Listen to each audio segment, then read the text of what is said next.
നമസ്കാരം. LPUPക്ക് തയ്യാറെടുക്കുന്നവരാണോ നിങ്ങൾ? തീർച്ചയായിട്ടും നിങ്ങൾ ഈ വീഡിയോ കണ്ടിരിക്കണം. എന്താണ് നമ്മളുടെ ടൈറ്റിൽ പറയുന്നത് പോലെ മലയാളം പഠിക്കാത്തവർക്ക് LPUPക്ക് അപേക്ഷിക്കാൻ സാധിക്കില്ല. LPST അതുപോലെ തന്നെ UPST അധ്യാപകർ മലയാളം വിഭാഗം അല്ലെ, മലയാള വിഭാഗത്തില് പഠിപ്പിക്കാൻ തയ്യാറെടുത്തുകൊണ്ടിരിക്കുന്ന, പരീക്ഷയ്ക്ക് തയ്യാറെടുത്തുകൊണ്ടിരിക്കുന്ന ആളുകൾക്ക് വളരെ പ്രധാനപ്പെട്ടിട്ടുള്ള ഒരു വീഡിയോ തന്നെയാണിത്. എന്താണ് ആ വാർത്ത എന്നുള്ളത് നമുക്ക് നോക്കാം.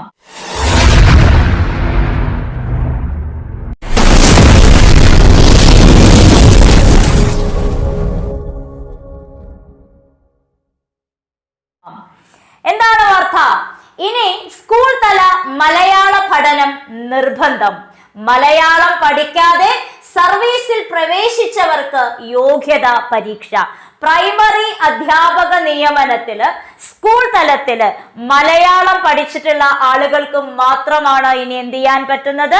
അപേക്ഷിക്കാൻ സാധിക്കുന്നത്. മലയാളം പഠിക്കാതെ സർവീസിൽ പ്രവേശിച്ചിട്ടുള്ള ആളുകളുടെ യോഗ്യത, അവർക്ക് എന്ത് നടത്തണം? മലയാളത്തിൽ ഒരു യോഗ്യതാ പരീക്ഷ നടത്തി അത് വിജയിച്ചാൽ മാത്രമേ ഇനി അധ്യാപകരായിട്ട് തുടരാനായിട്ട് കഴിയുകയുള്ളൂ. വാർത്ത ഒന്ന് നമുക്ക് നോക്കാം അല്ലെ. സംസ്ഥാനത്ത് LP UP അധ്യാപക തസ്തികകളില് നോക്കട്ടെ. എന്താണ്? LP UP അധ്യാപക തസ്തികകളില് നിയമനത്തിന് സ്കൂൾ തലത്തിൽ മലയാളം ഒരു വിഷയമായി പഠിച്ചിരിക്കണമെന്ന വ്യവസ്ഥ പുനഃസ്ഥാപിച്ച് സർക്കാർ ഉത്തരവ്. എന്ന് വെച്ച് കഴിഞ്ഞാൽ ആദ്യം അങ്ങനെ ഒരു വ്യവസ്ഥ ഉണ്ടായിരുന്നു. പിന്നീട് 2018 അതിനൊരു ഭേദഗതി വരുത്തി. ഇനി സ്കൂൾ തലത്തില് മലയാളം പഠിച്ചിട്ടില്ലെങ്കിലും കുഴപ്പമില്ല, ബിരുദ തലത്തിലൊക്കെ എന്താണ്, ഒരു സെക്കൻഡ് ലാംഗ്വേജ്, രണ്ടാം ഭാഷയായിട്ട് മലയാളം പഠിച്ചിട്ടുണ്ടെങ്കിൽ അവരെയും ഈ പരീക്ഷ എഴുതാനായിട്ട് യോഗ്യരാക്കിയിരുന്നു. ആ ഉത്തരവാണ് എന്ത് ചെയ്യുന്നത്? പിൻവലിച്ചിരിക്കുന്നത്. നോക്കാം. അപ്പൊ ഇത് സംബന്ധിച്ചിട്ടുള്ള വ്യവസ്ഥകളില് ഇളവ് വരുത്തി 2018 മെയ് 22 ഉത്തരവാണ് സർക്കാർ പിൻവലിച്ചത്. എന്തായിരുന്നു ഇളവ് കൊടുത്തിട്ടുണ്ടായിരുന്നത് എന്ന് പറഞ്ഞു അല്ലെ. സ്കൂൾ തലത്തിൽ മലയാളം പഠിച്ചിട്ടില്ലെങ്കിലും ഡിഗ്രി സെക്കൻഡ് ലാംഗ്വേജ് ഒക്കെ മലയാളം പഠിച്ചിട്ടുള്ള ആളുകൾക്ക് പ്രവേശിക്കാം അല്ലെങ്കിൽ പരീക്ഷ എഴുതാം. ആ ഉത്തരവാണ് സർക്കാർ എന്ത് ചെയ്തത്? പിൻവലിച്ചത്. അതോടുകൂടി LPST UPST തസ്തികകളിലെ നിയമനത്തിന് നിശ്ചിത യോഗ്യതയ്ക്കൊപ്പം സെക്കൻഡറി, ഹയർ സെക്കൻഡറി തലത്തിൽ മലയാളം ഒരു ഭാഷയായി പഠിച്ചിരിക്കണം എന്നത് വീണ്ടും പ്രാബല്യത്തിലായി. ഇപ്പൊ സ്കൂൾ തലത്തിൽ മലയാളം ഒരു ഭാഷയായിട്ട് പഠിക്കണം. പഠിച്ചിട്ടില്ലെങ്കിൽ ബിരുദാനന്തര അധ്യാപക ട്രെയിനിങ് യോഗ്യതാ തലത്തില് ഏതെങ്കിലും ഒന്നിൽ മലയാളം ഒരു ഭാഷയായി പഠിച്ചവർക്കും LPST UPST നിയമനത്തിന് അർഹതയുണ്ടായിരിക്കും എന്നുള്ളതാണ് റദ്ദാക്കിയ 2018 ഉത്തരവ്. ഉത്തരവിനെതിരെ അന്ന് തന്നെ ധാരാളം പ്രതിഷേധങ്ങളൊക്കെ ഉണ്ടായിരുന്നു. ഔദ്യോഗിക ഭാഷ സംബന്ധിച്ചിട്ടുള്ള സമിതിയുടെ 4ാമത്തെ റിപ്പോർട്ടില് ഉത്തരവ് റദ്ദാക്കി. സമിതിക്ക് റിപ്പോർട്ട് ചെയ്യാം എന്നുള്ളതൊക്കെ എന്ത് ചെയ്തിരുന്നു? അവര് സമിതികൾക്ക് എന്താണ് നിർദ്ദേശങ്ങളൊക്കെ കൊടുത്തിരുന്നു. അപ്പൊ മലയാളം അടിസ്ഥാനപരമായി പഠിച്ചവരെ മാത്രം പ്രൈമറി തലത്തിൽ നിയമിക്കുന്നത് പരിഗണനാർഹമെന്ന് SCERT ഡയറക്ടറും സർക്കാരിന് ശുപാർശ സമർപ്പിച്ചു. അപ്പൊ ഈ ഔദ്യോഗിക ഭാഷ കൈകാര്യം ചെയ്യുന്ന സമിതി അവര് SCERT ഡയറക്ടർക്ക് കൊടുത്ത നിവേദനം അവരെന്ത് ചെയ്തു? അത് ശരിയാണ് എന്ന് പറഞ്ഞ് സർക്കാരിന് ശുപാർശ സമർപ്പിച്ചു. അപ്പൊ ഇതെല്ലാം പരിഗണിച്ചുകൊണ്ടാണ് സ്കൂൾ തലത്തില് മലയാളം പഠിച്ചവരെ മാത്രം LPST UPST നിയമനത്തിന് പരിഗണിച്ചാൽ മതി എന്ന വ്യവസ്ഥ പുനഃസ്ഥാപിക്കാൻ തീരുമാനിച്ചത്. ഇനി പല ആളുകളും ഈ നിയമന ഉത്തരവ് അല്ലെ, അല്ലെങ്കിൽ ഈ ഇളവിന്റെ ഭാഗത്തിൽ, ഇളവിന്റെ പ്രാബല്യത്തിൽ കയറിയിട്ടുള്ള ആളുകൾ ഉണ്ടാകാം. അങ്ങനെ 2018 ഇത് വന്നത്. 2018 2023 ഇടയില് ഈ ഉത്തരവിന്റെ ആനുകൂല്യത്തിൽ നിയമനം നേടിയവർക്ക് മലയാളം പ്രാവീണ്യം തെളിയിക്കാനായിട്ട് യോഗ്യത പരീക്ഷ നടത്തണമെന്ന നിർദ്ദേശവും ഇതിനോടൊപ്പം സമർപ്പിച്ചിട്ടുണ്ട്.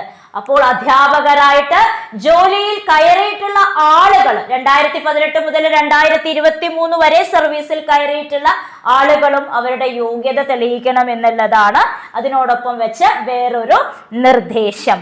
അപ്പൊ ഇത് ഒരു ശുപാർശ സമർപ്പിക്കാൻ പൊതുവിദ്യാഭ്യാസ ഡയറക്ടറെ ഒക്കെ എന്ത് ചെയ്തിട്ടുണ്ട്, ചുമതലപ്പെടുത്തിയിട്ടുണ്ട്.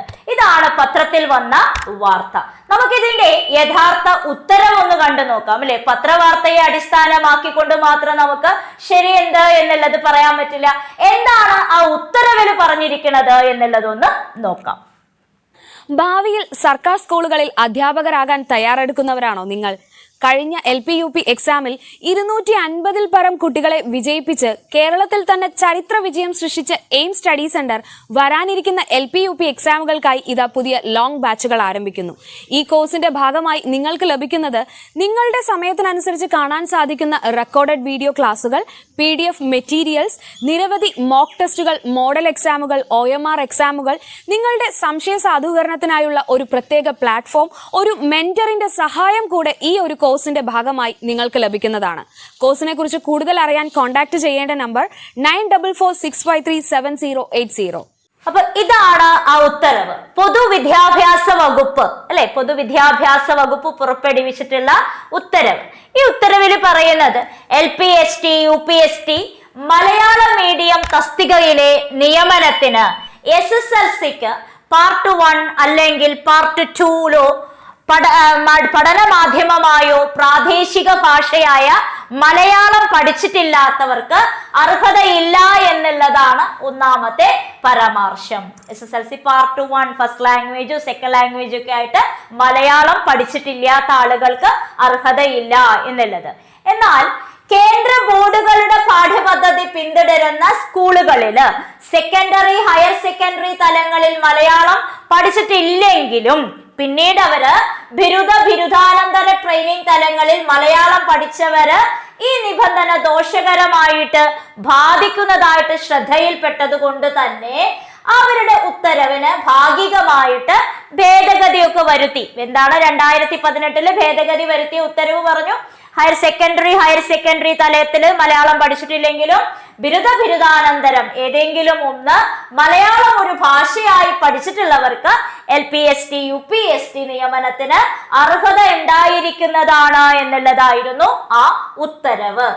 അപ്പോ എന്താ പറയാ, അതിനെ തുടർന്നിട്ട് ഒരുപാട് പേര് എന്ത് ചെയ്തു എന്ന് പറഞ്ഞു, നിവേദനങ്ങള്, കാര്യങ്ങള്, പ്രശ്നങ്ങളൊക്കെ കൊടുത്തു. അപ്പൊ ഈ മേഖലയിൽ സർക്കാർ മലയാള ഭാഷ നിർബന്ധമാക്കിയിട്ടും ഈ മലയാള ഭാഷ അധ്യാപനത്തിന് നിലവാര തകർച്ച ഉണ്ടാക്കുന്നതിന് കാരണമാകുന്നു എന്ന് സമിതി സംശയിക്കുന്നതിനാൽ ആ ഉത്തരവ് പുനഃപരിശോധിക്കണം എന്ന് പറഞ്ഞുകൊണ്ട് അവരെന്ത് ചെയ്തു, റിപ്പോർട്ട് സമർപ്പിച്ചു. മാത്രമല്ല മലയാളം അടിസ്ഥാനപരമായിട്ട് പഠിച്ചിട്ടുള്ള ആളുകളെ മാത്രമേ പ്രൈമറി തലത്തിൽ നിയമിക്കണം എന്നിട്ടുള്ള ഒരു ആവശ്യം പരിഗണനാർഹമാണ് എന്നുള്ളത് അവർക്ക് തോന്നി. അങ്ങനെയൊക്കെയാണ് ആ റിപ്പോർട്ടിൽ എന്ത് ചെയ്യുന്നത് വന്നത്. പിന്നീട് അവർക്കൊരു യോഗ്യതാ പരീക്ഷ നടത്തി. മലയാളം പഠിച്ചിട്ടില്ലെങ്കിലും കുഴപ്പമില്ല, പിന്നെ നമുക്ക് എന്താണ് ഇപ്പൊ പറയുന്നത്, അവർക്കൊരു യോഗ്യതാ പരീക്ഷ നടത്താനായിട്ട് നിർദ്ദേശിക്കാവുന്നതാണെന്നും അത് നടത്താനായിട്ട് അതിന്റെ പരീക്ഷാ നടത്തിപ്പിന് PSCയെയോ പരീക്ഷാ ഭവനെയോ ഏൽപ്പിക്കാവുന്നതാണെന്നും എന്താ പറയാ, യോഗ്യതാ പരീക്ഷയ്ക്ക് ഒരു നിശ്ചിത മാർക്ക് കരസ്ഥമാക്കാൻ സാധിക്കാത്തവർക്ക് നിർബന്ധമായും ഒരു സമയപരിധിക്കുള്ളിൽ യോഗ്യത പരീക്ഷ പാസ്സാകാൻ നിർദ്ദേശം നൽകാവുന്നതാണെന്നും പൊതുവിദ്യാഭ്യാസ ഡയറക്ടർ റിപ്പോർട്ട് ചെയ്തിട്ടുണ്ട്. മനസ്സിലായല്ലോ? ഇതുവരെ മലയാളം പഠിച്ചിട്ടില്ലാത്ത ആളുകളും പിന്നെ അതുപോലെ തന്നെ മലയാളം പഠിക്കാതെ 2018 ഉത്തരവ് ഭേദഗതി ഇളവ് പ്രകാരം സർവീസിൽ കയറിയ ആളുകൾക്കൊക്കെ ഉള്ളതാണിത്. അവരെന്ത് പഠിക്കുക, ഒരു നിശ്ചിത മാർക്ക് കരസ്ഥമാക്കുക. ആ യോഗ്യതാ പരീക്ഷയിൽ മലയാളത്തിനും യോഗ്യതാ പരീക്ഷ നടത്താനായിട്ട് PSCനെ പരീക്ഷാ ഭവനെയോ ചുമതലപ്പെടുത്തുന്നു. അവരൊരു യോഗ്യതാ പരീക്ഷ നടത്തും, അതിലൊരു നിശ്ചിത മാർക്ക് വാങ്ങുക, എന്നിട്ടാണ് അവർക്ക് എന്ത് ചെയ്യുന്നത്, കൊടുക്കുന്നത്. പുതിയ അധ്യാപക നിയമനത്തിനായിട്ട് മലയാളം അടിസ്ഥാന യോഗ്യത വ്യക്തമാക്കുന്ന തരത്തിൽ ഒരു കോഴ്സ് PSC തലത്തിലോ പരീക്ഷാ ഭവൻ തലത്തിലോ നടത്തി സർട്ടിഫിക്കറ്റ് ലഭിച്ചാൽ മാത്രം പരിഗണിച്ചാൽ മതിയാകുമെന്നും പൊതുവിദ്യാഭ്യാസ ഡയറക്ടർ അഭിപ്രായപ്പെട്ടിട്ടുണ്ട്. മലയാളം ഒരു വിഷയമായി സെക്കൻഡറി തലം വരെയെങ്കിലും പഠനം നടത്തിയിട്ടുള്ളവരെ മാത്രം LPST UPST ആയി നിയമിക്കുന്നതാകും ഉചിതമെന്ന് SCERT ഡയറക്ടറും അഭിപ്രായപ്പെട്ടിട്ടുണ്ട്. അപ്പോൾ ഒരുപാട് ആളുകളുടെ അഭിപ്രായങ്ങളും നിർദ്ദേശങ്ങളും ഒക്കെ ചെന്നതിന്റെ ഭാഗമായിട്ടാണ് ആ ഉത്തരവ് പിൻവലിച്ചിട്ടുള്ളത് കേട്ടോ. അപ്പോൾ ഇത്രയും കാര്യങ്ങൾ ഇതാണ് നമ്മൾക്ക് എന്ത് ചെയ്യുന്നത് ഈ ഉത്തരവില് പറഞ്ഞിട്ടുള്ളത്. അപ്പൊ നിലവില് ഈ പരാമർശ പ്രകാരം അടിസ്ഥാനത്തിൽ സേവനത്തിൽ പ്രവേശിച്ചിട്ടുള്ള ആളുകള് അവരുടെ മലയാള ഭാഷ പ്രാവീണ്യം ഉറപ്പാക്കുന്നതിനായി ഒരു യോഗ്യതാ പരീക്ഷ നടത്തുന്നത് സംബന്ധിച്ച് വ്യക്തമായ ശുപാർശ സമർപ്പിക്കുന്നതിന് പൊതുവിദ്യാഭ്യാസ ഡയറക്ടറെ ചുമതലപ്പെടുത്തുന്നു. സർവീസിൽ ഇരിക്കുന്ന ആളുകൾക്കും ഇത് ബാധകമാണ് എന്നുള്ളതാണ് ഈ ഉത്തരവില് പറയുന്നത്. അപ്പൊ വെറും ഒരു പത്രവാർത്തയെ അടിസ്ഥാനപ്പെടുത്തിക്കൊണ്ട് മാത്രമല്ല നമ്മൾ ഈ വിവരം നിങ്ങളിലേക്ക് എത്തിക്കുന്നത്. പൊതുവിദ്യാഭ്യാസ വകുപ്പിന്റെ ഉത്തരവ് കൂടെ ഞങ്ങൾ നിങ്ങളിലേക്ക് എത്തിക്കുകയാണ്. LPUPക്ക് തയ്യാറെടുക്കുന്ന ആളുകളെ സംബന്ധിച്ചിടത്തോളം ഇത് വളരെ പ്രധാനപ്പെട്ടിട്ടുള്ള ഒരു കാര്യം തന്നെയാണ്. എല്ലാവരും ഈ പറഞ്ഞ കാര്യങ്ങൾ ശ്രദ്ധിക്കുക. എയിം സ്റ്റഡി സെന്റർ കഴിഞ്ഞ കുറച്ച് വർഷങ്ങളായിട്ട് LPST UPST തസ്തികകളിൽ ഒരുപാട് ആളുകളെ വിജയിപ്പിച്ച് ജോലി നേടാൻ സഹായിക്കാൻ ഞങ്ങൾക്ക് കഴിഞ്ഞു. 250-ലധികം ആളുകളാണ് കഴിഞ്ഞ തവണ ഞങ്ങളുടെ എയിം സ്റ്റഡി സെന്ററിൽ നിന്നും വിജയശ്രീലാളിതരായിട്ട് ജോലിയിൽ പ്രവേശിച്ചിട്ടുള്ളത്. ഒരു പക്ഷേ ചരിത്രത്തിൽ ആദ്യമായിട്ടായിരിക്കാം 4 തവണയൊക്കെ കേരളത്തിൽ അങ്ങോളം ഇങ്ങോളമുള്ള സ്റ്റഡി സെന്ററുകളെ അപേക്ഷിച്ച് ഏറ്റവും കൂടുതൽ ആളുകളെ വിജയിപ്പിക്കാൻ എയിം സ്റ്റഡി സെന്ററിന് സാധിച്ചത്. കഴിഞ്ഞ കെറ്ററ്റിന്റെ റിസൾട്ട് നിങ്ങൾ എടുത്തു നോക്കിയാൽ കാണാം 500-ലധികം ആളുകളാണ് നമ്മുടെ സ്റ്റഡി സെന്ററിന്റെ ഭാഗമായിട്ട് കെറ്ററ്റ് ക്വാളിഫൈ ചെയ്തിട്ടുള്ളത്. ആ എയിം സ്റ്റഡി സെന്റർ പുതിയ ബാച്ചുകൾ ആരംഭിക്കുകയാണ്. കെറ്ററ്റിനും LPUPക്കും ഒക്കെ ആയിട്ട് പുതിയ ബാച്ചുകൾ തുടങ്ങുന്നു. ആ പുതിയ ബാച്ചിന്റെ ഭാഗമാകാനായിട്ട് താഴെ കാണുന്ന നമ്പറിൽ നിങ്ങൾ കോണ്ടാക്ട് ചെയ്യുക. ഒപ്പം നമ്മുടെ ചാനൽ ഒന്ന് സബ്സ്ക്രൈബ് ചെയ്യുക. കാരണം പുതിയ പുതിയ ഇൻഫർമേഷൻസ്, പുതിയ കാര്യങ്ങൾ, അപ്ഡേഷൻസ്, PSCയുടെയും പരീക്ഷാ ഭവന്റെയും ഒക്കെ അപ്ഡേഷൻസും ക്ലാസ്സുകളും ഒക്കെ നമ്മുടെ യൂട്യൂബ് ചാനലുകളിലൂടെയാണ് നിങ്ങളിലേക്ക് എത്തിക്കുന്നത്. അതുകൊണ്ട് തന്നെ അതൊക്കെ അപ്പുപ്പം ലഭിക്കാനായിട്ട് ചാനൽ സബ്സ്ക്രൈബ് ചെയ്യുക. തൊട്ടടുത്ത് കാണുന്ന ബെൽ ഐക്കൺ ഒന്ന് ക്ലിക്ക് ചെയ്യുക.